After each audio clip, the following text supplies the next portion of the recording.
เลาะปลาหาเห็ดเห็ดอีกเห็ดขี้กระเดือนเห็ดขี้กระเดือนแต่มา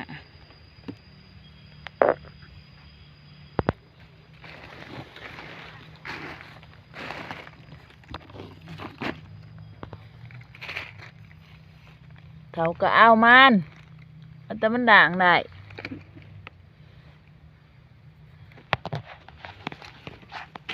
การที่หาเห็ดมันเดือดมันก็สิได้ดอกนี่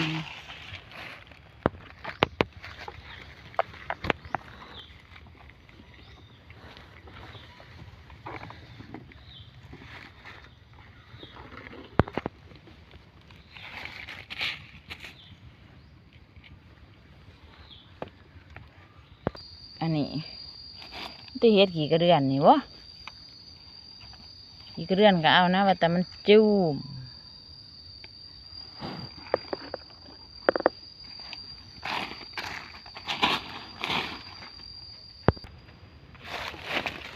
โอ้ยเห็ดยังก็เอาว่าแต่มันกินได้เห็ดน้ำหมอกมากระดูดออกวุดอ่ะ